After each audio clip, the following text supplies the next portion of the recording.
All right, thank you so much. That was a great discussion on AI and Odeon Vision doing some amazing things with UCLH, of course, bringing computer vision into endoscopy and colonoscopy, which I think is a great example of how the NHS works together with industry. A lot of our work has been around how do we collaborate together. And the key word for health tech going forward is collaboration. Yeah, it's how do you collaborate together as clinicians, as providers, as the ICS, also with industry partners. We are seeing a bit more of a, I guess, cohesive strategy now.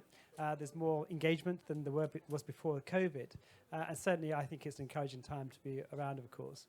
We moved on to our next talk with our next speaker, which is Dr. Chindu Kabir and his team. I met Chindu earlier this year, I think it was, at the MBA program at UCL, right?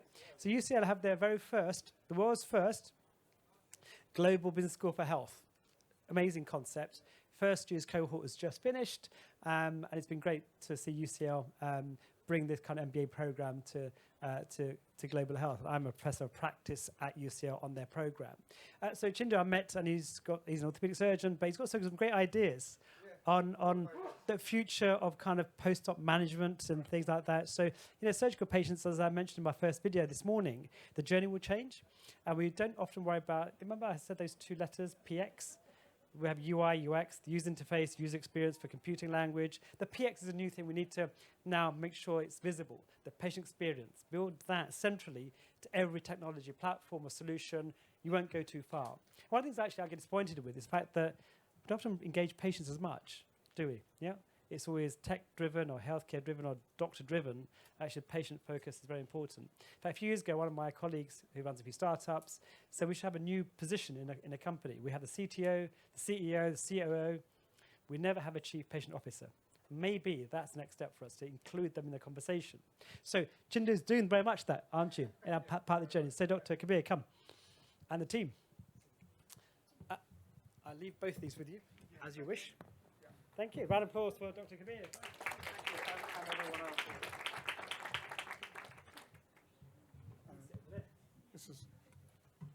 This is working, and I've got the one with the black dot. Perfect. Thank you. Great. Well, thank you, everyone, for turning up. Well, that's great. And, it's a huge crowd. I'm a bit nervous now. So these guys have come from a long way, and I'm really grateful for you to turn up. Mel, who's a senior matron in a hospital in the Midlands. Agnes, who's a patient. Any patients here, by the way? Anyone who's had a surgery or something recently? Hey, we've got some patients here. Not many. Not many patient groups either, but we're going to rectify that, I hope, in the future. And Sarah here is an infection control nurse, also from the Midlands. And today's topic, I hope you can see the screen. We'll try and not block your way, but let me know if you can't hear me as well. I wanted to talk a little bit about our assumptions of healthcare, particularly in surgery, because that's what I'm interested in. We have a lot of assumptions about healthcare. We have a lot of disagreements about healthcare, but we also agree on a few things. And I'm focusing on the things we agree on, okay?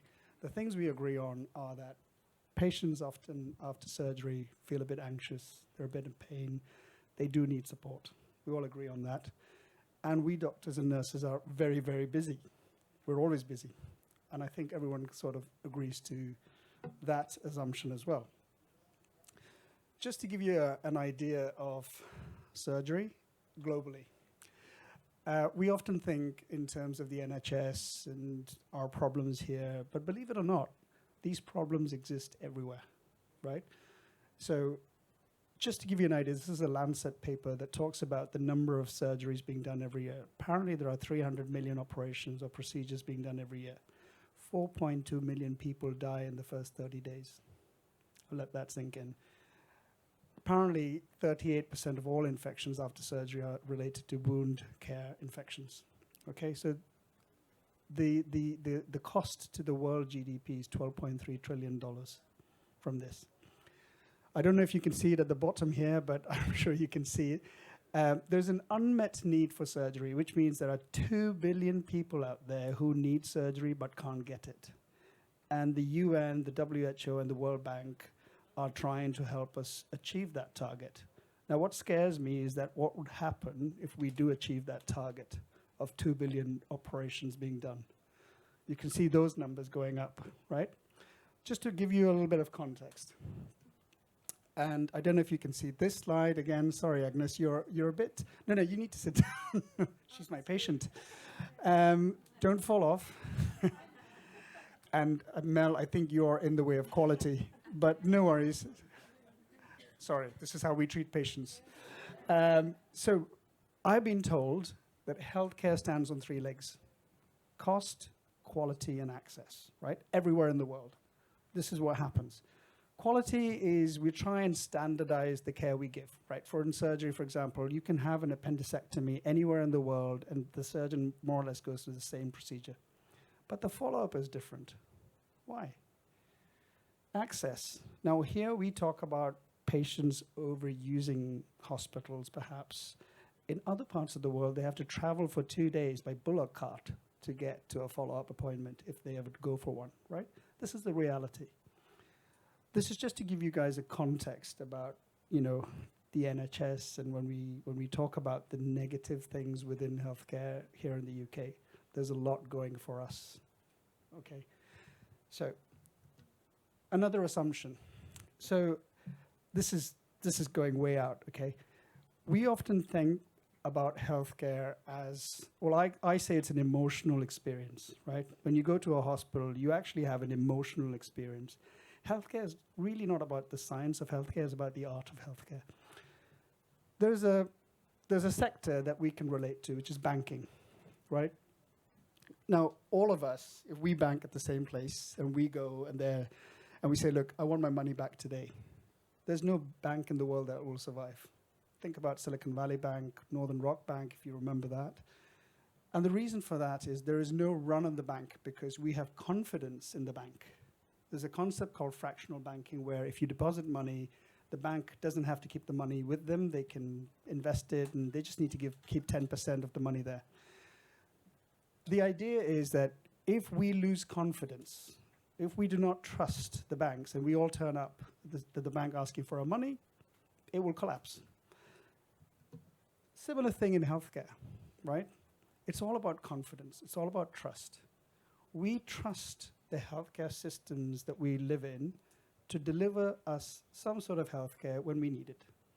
If we lose confidence by, I don't know, winter crisis coming up, a pandemic, industrial action, there's no doctors and nurses. If you hear stories like that, what's going to happen? We lose confidence, right? There's a run on the hospital sometimes. People tend to use it. What happened during COVID, for example? A lot of people stayed away because they were sensible and they realized doctors were inundated with work and they said, no, I'm not going to stay away if they are really busy. They didn't turn up. We had perfectly running hospitals. In fact, the best hospital in the world is the one that has no patients because it's super efficient, right? So there are similarities in what we're doing in healthcare with other industries, okay?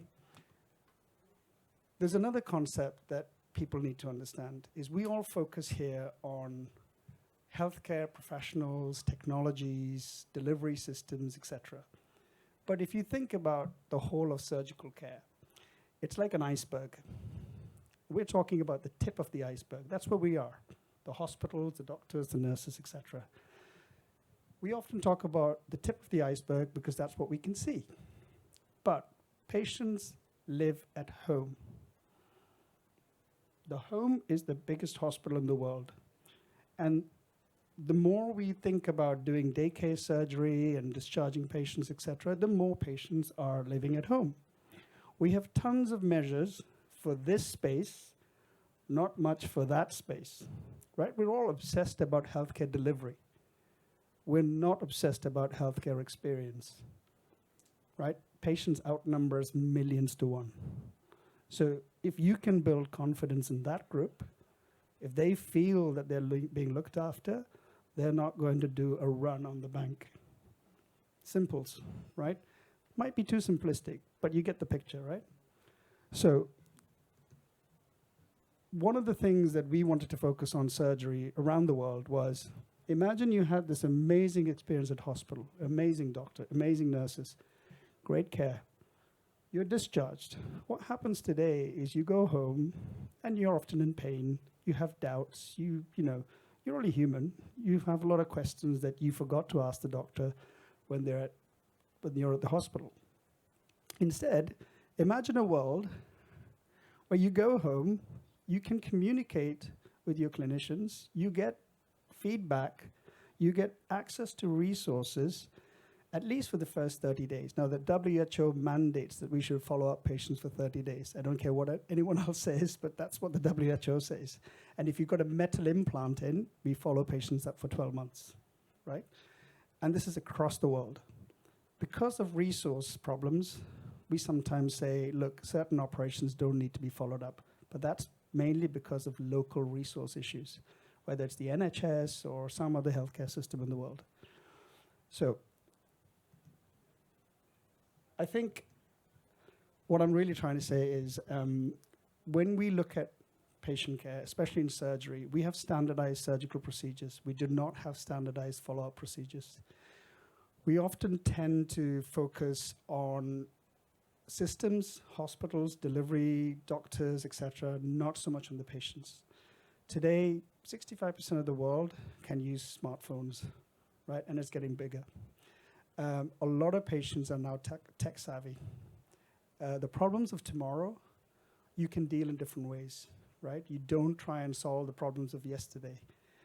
Instead, perhaps if we focus on the problems of tomorrow, like wound infections, particularly wound infections, because it's really strange that as a clinician, as a surgeon, I'm asked to collect information about my own wound infections. What's my incentive?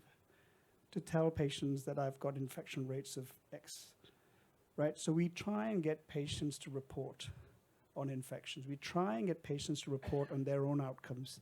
And we share that information with them. We tell them, hey, you're doing really well for day 10. I mean, that does a lot for confidence, right?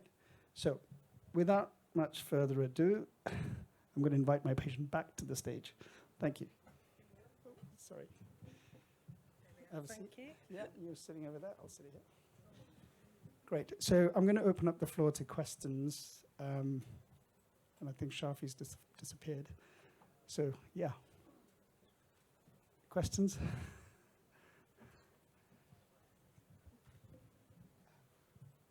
think the MC's disappeared. Yeah, no. Go ahead. You can pass the mic on. I'll try answer with that. Hello? Sorry. Hiya. Hey. I just wanted to pick your brain about what you think the biggest barrier to adoption into the NHS hospitals have been. Biggest barrier for NHS hospitals is we still think from our own perspective, from the perspective of clinicians and hospitals, we still haven't been bold enough to engage with partners like patients. Patients can help us. They are not the hindrance. They are not the nuisance that basically fill our hospitals with, capacities. You can actually manage this much better if you're bold enough to actually speak to patient groups. Do you think that's a good place to start? Yeah, To absolutely. Where else get do the you start? technology into the hospital? Absolutely. You start with the end consumer. We have tried everything else in the last 20 years. It didn't work. Thanks.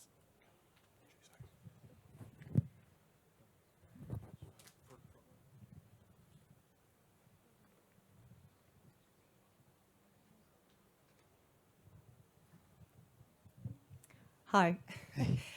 Very much enjoyed meeting you and hearing the purpose behind your work. And it's very clear that there's this sort of drive for patient care and just general connection with humanity, I suppose, from your personal perspective, which I really reflected on after meeting you yesterday. On that note, as a physiotherapist, I'm a big fan of what you're doing. Not least because I think it will help to raise standards within my profession, our professions, for the benefit of patients, and it will give a potential democratisation of healthcare in communities that can't afford access to physios, etc. My question is, why stop at post-op care? So I can see that there's a huge potential for, say, recovery programs for chronic pain, for example, which I don't have the stats at hand, but I would imagine 313 million probably could be multiplied by a significant number if you include chronic pain in that as well. Yeah, it's a good question. And the thing is, we are very good at believing what we see, right? And one of the things we've focused on is trying to start small. We started with orthopedic surgery, then moved on to general surgery, moved on to ophthalmology and ENT. The idea is trying to show people it can be done, right? So show and tell. Because if we were to jump in and try and do everything at the same time, it's really a hard sell, because we are not a technology. I'm not a big fan of shoving technology down people's throats, right? I think it's all about behavioral change, right? If you think about, I was telling someone the other day about, or today about smoking, and how we moved that away from pubs and public places in the last 10 years or something. And it was amazing to see that as a social experiment in nudging people towards good behavior. We see the same thing here. We are trying to nudge people towards good behavior using the only resource we have at our hands, which is our patients. Our patients can dictate our healthcare system. It shouldn't be the other way around.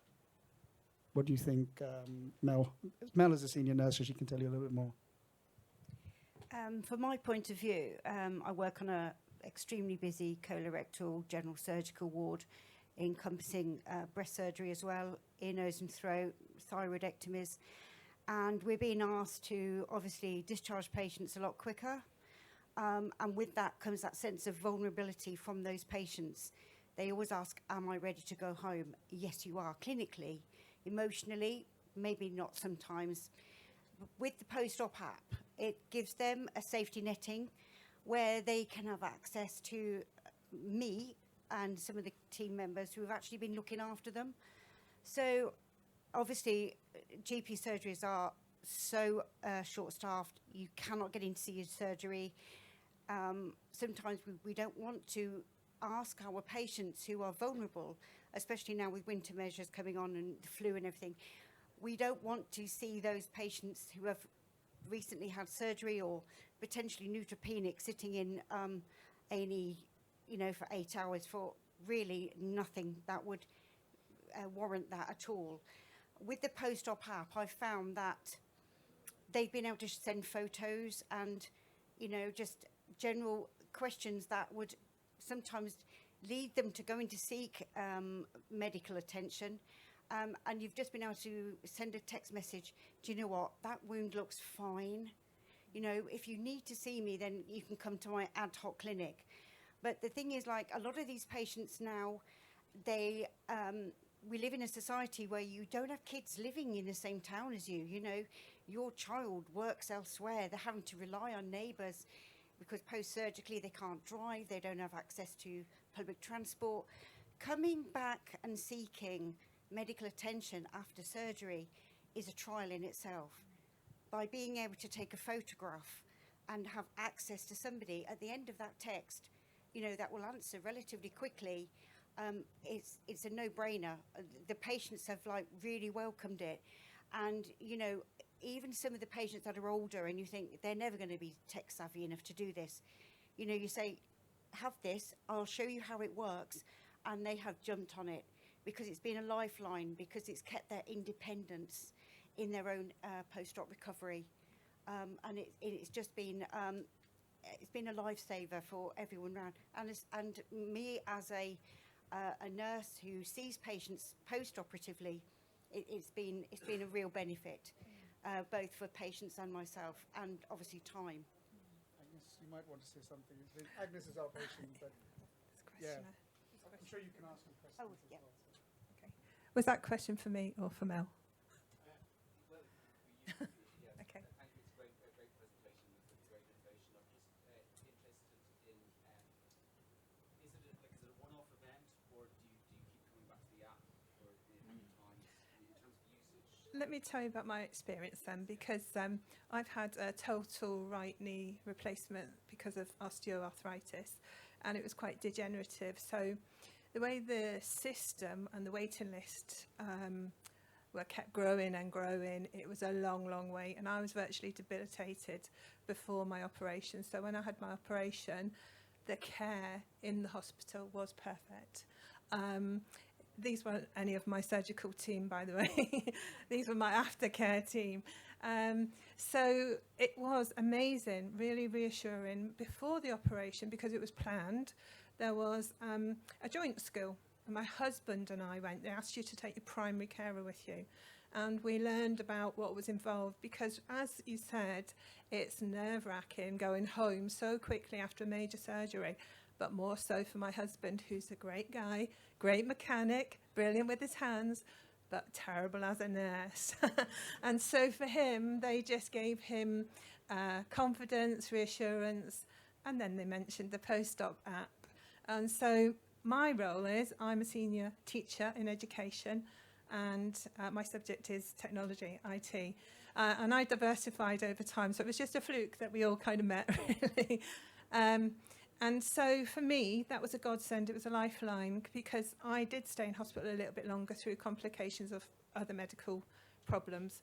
But the joint itself, that replacement, was a dream straight away. No pain. It was great. The aftercare was brilliant. The physiotherapy is linked to the app so that, you know, you can access your exercises daily. And then when I got home, every day, can you take a picture of the wound? Well, I didn't have the dressing removed then. And when it did come off, I was answering questions like, how do you feel today? Your well-being, your sleeping, are you eating, are you well? They were great. Somebody's caring and asking, do I get sleep at night? Because that's awful, you can't sleep. But when the dressing did come off, I'm not a medic, that was gruesome to me. And I was like, oh my goodness, now I've got to put a bandage on it and do things with it.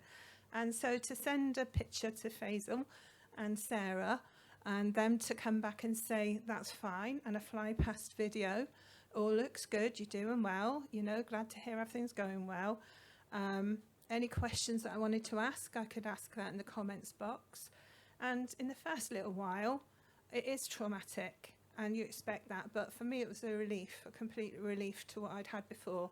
So I was euphoric with it. I wasn't like one of these grumbly, moany patients. It was a great experience.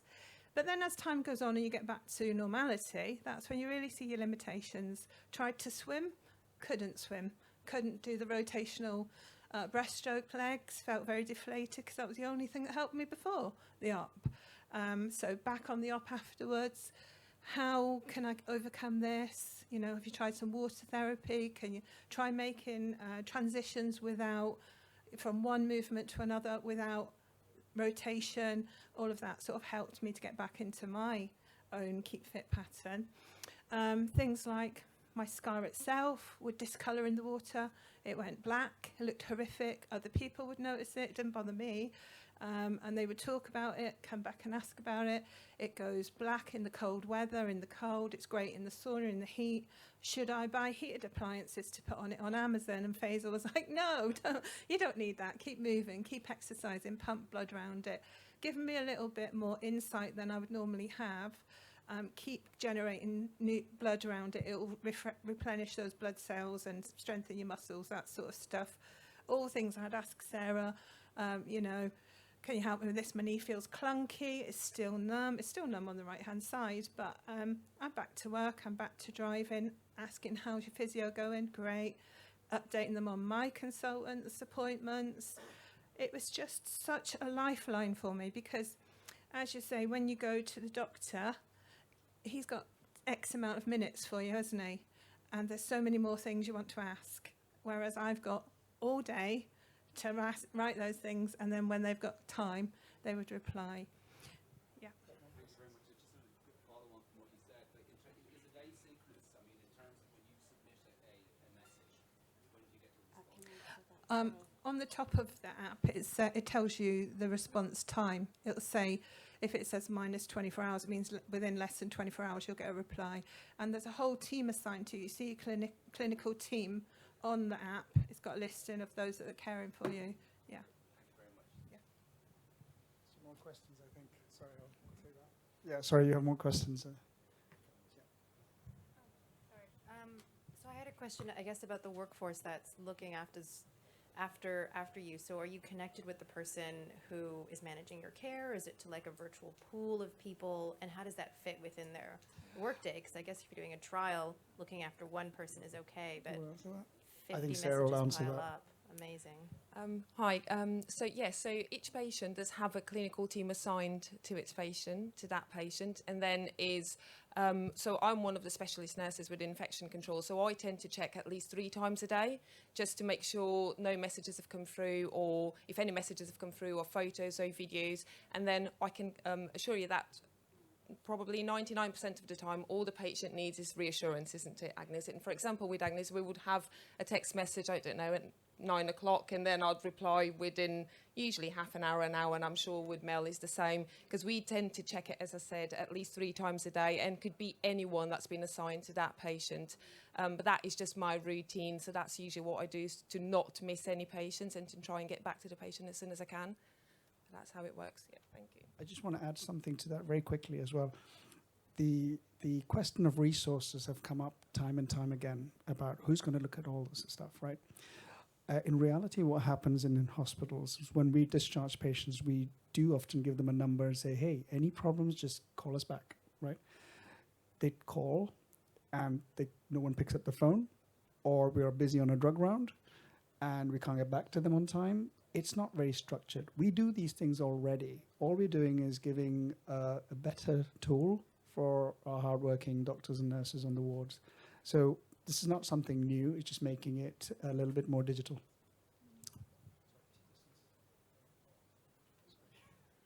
You pick. Hi, thanks. Just following on from the patient experience element, so obviously that has a fantastic impact on your post-operative care, particularly after a total knee. It's such a huge operation. I'm thinking more from a sort of systems perspective. How do you sort of quantify and generate that interest around the value proposition? So when you go to an NHS trust, how do you say what is the delta between what the post-operative outcomes were like before using post-op afterwards? And if you can't sort of quantify that either sort of financially or sort of in terms of percentage of outcomes, how are you then sort of demonstrating that value add? Yeah, no, it's a good question. So I'll answer that in two ways. First of all, I'm more interested in the patient, right? I'm more interested in what happens in surgery everywhere, not just the NHS, because it's a common problem. We seem to think that following up patients is in the past. We don't need to follow them up anymore. We're dead wrong. We do need to follow up patients. We've just opened up another human being, right? We have a duty of care to follow them up. That's non-negotiable.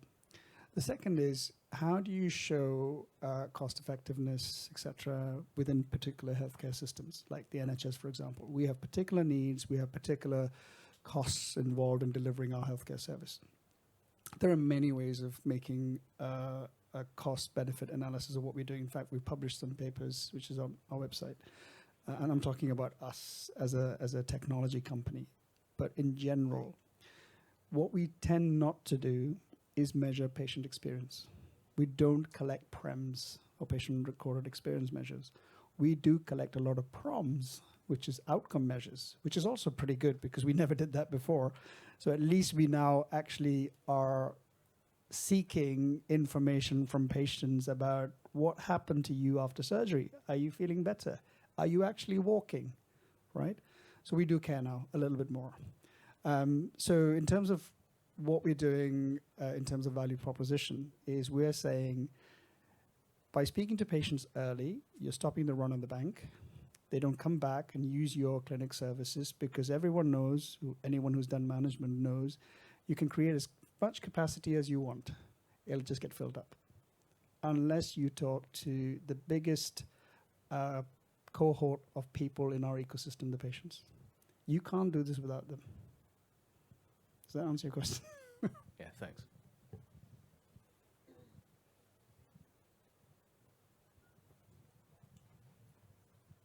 Hi. I just wanted to ask about the clinician experience using the app, sort of how that's affected them. Is it led to sort of an added level of responsibility they feel, or has it put them more at ease and made them feel, oh, I'm caring better? As a surgeon, I don't have time for anything else. I just operate. All I want to do is operate, right? But I'm surrounded by an amazing bunch of professionals, nurses, physiotherapists, etc., who actually do a lot more than I do, which is they actually follow up patients, speak to them, etc., when I'm too busy to talk to them, right? I joke. Some of us talk to patients. It is kind of difficult because we're all fallen into this habit of believing that somehow speaking to patients early is not worth our time, right? We operate on them, or we discharge them from hospitals, and off you go. I don't want to see you again, right? Unless you come back to my follow-up clinic. If you operate on 1,000 patients, we try and bring all 1,000 patients back to clinic. There have been times when I've seen people that I didn't really need to see in clinic and not had time to see the patient that I needed to see in clinic. So it wasn't very intelligent, right? All we are saying is, let us do this in a little bit more intelligent way. We don't need to change anything overnight, but just apply a little bit of common sense and say, do we really need to bring everyone back? At the end of the day, look, I'll be honest with you. We all know deep inside what is right? But then there's the game. There's how systems work. So we go into a healthcare environment and we say, you know what, this doesn't make sense, but you know what, that's how it's played. But actually, we all have an inherent sense of what is right and wrong. We do know that patients need to be followed up. We do know patients need care. Just because we don't have time doesn't mean it shouldn't be done. Thank you. Follow on from that. Just to add on to that, with a lot of our general surgical patients like gallbladders, hernias, things like that, they don't necessarily get a follow-up with their surgeon anyway. So sometimes that can lead to them going out of the hospital feeling a bit shortchanged because they feel that they should. But having access to the clinical team, because if they just, I get a notification on my phone to say you've got somebody that's sent you a message. And when I look at it, it'll very often say, am I supposed to be feeling this way? It's now 4 weeks on. My wound still feels a little tight. It's a question they would normally have asked their surgeon at follow-up. But it's a 5-minute text, and it's enough for them. Most of the time it's enough for them. Obviously, if I get a picture and the wound looks really grim, I'll say, come in and see me in my ad hoc clinic. But the fact that they've been able to speak to someone directly who has nursed them, who's looked after them, or at the very least has knowledge of them through the system and, the ward, has been a massive, massive benefit. I normally see roughly 300 patients in my ad hoc clinics. That means patients that have gone home, they've rang me and said, I'm a bit concerned about this, but I've got no way of visually seeing what they're trying to show me. I'll be interested to see, by using the Post app, in a sense, I'm already feeling it's going to be 50% less than that already. So it's already making a massive difference to my time and obviously the patient's time as well. I just want to tell you a little bit about our experience of, I met someone after my surgery through a mutual friend who'd had some surgery within days at a private hospital, but as an NHS patient. They didn't have the joint school prep before it, and they didn't have the post-op app after it. And she felt completely abandoned. That was her words. I'm lost. I don't know what to do. Can we buddy up? We did. We've now got a bionic knee club, which we meet regularly at, and a few others on board. And her worries were, in the cold weather, our knees started to feel, it was fine in the summer, it was boiling in the summer, but in the cold weather, our knees started to feel heavy and clunky, and our scars hurt when we put trousers on, and they were sensitive. and we had the same questions. And I asked on the app, Sarah, is it okay if I just ask this on behalf of my bionic knee club? Because we've all got the same issues.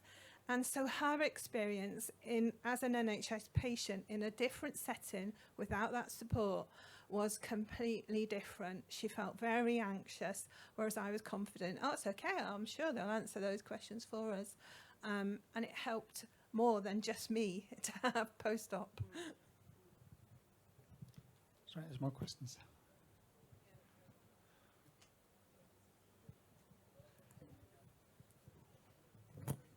I'll make it quick. I work in clinical trials and in the home environment, so I'm a big champion of care in the home. My question is around patient-reported outcomes. One of the challenges we have is patients over-reporting or under-reporting, and I'm curious to see if you've come up with a way of managing that. Don't know yet. The answer to that is if they can report, at least they're reporting now. We didn't have that information before, of that space when they are at home, which I think is the most important clinical space there is.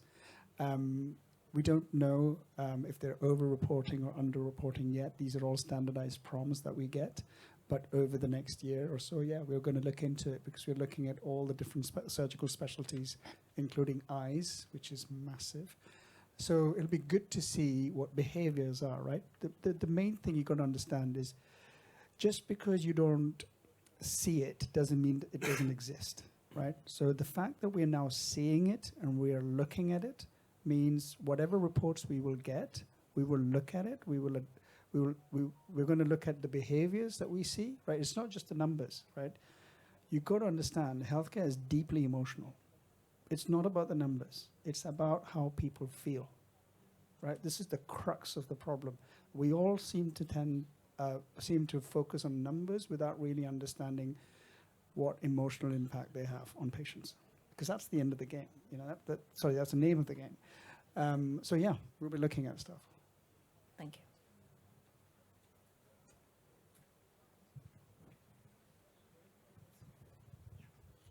Apparently, this is the last one, so it should count. No pressure. Have you considered incorporating a clinically trained chat box to the app? And from a patient perspective, how would you have felt if you had been communicating, say, for example, a common question, as you've identified, in winter I put my trousers on and my scar site hurts. How would you have felt if you'd been communicating with a highly trained robot?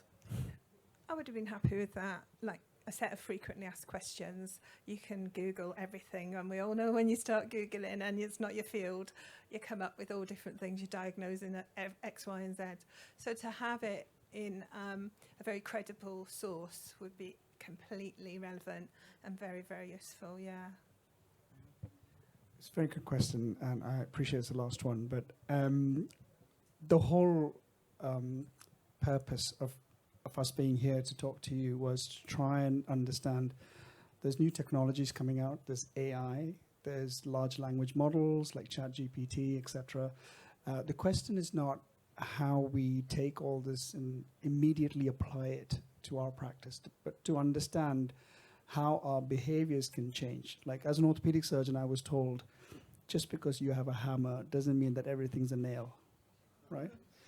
So it's the same thing with technology, including apps like the one that I have. You've got to question these things, and you have to understand if it makes a difference to that large cohort of people out there at home, our patients, then realistically we can make an impact on all the problems that we have in terms of capacity, et cetera, et cetera. Because if they're happy and they stay at home, hey, we have enough capacity. So it's really important to understand this. Okay, we kind of have to stop it there, I'm afraid. I want to say thank you to Chindu and his team. But for the first time, we've had a lot of patients' engagement here on stage with the clinicians, with an app, with a solution. What a great example of how we bring technology into the equation. So the last question for me is, how much does it cost? When can they have it? And how do they get it? That's what we want, right? It costs $7,500 a year per department, and you can have it anytime you want. It's up and running within an hour. if you want it. So go to your procurement managers tomorrow, guys, okay? And help Chindu bring it to life across the NHS. Thank you, Chindu. And Welcome. the team, Thank thank you. you so much. Thank you very much. Thank you.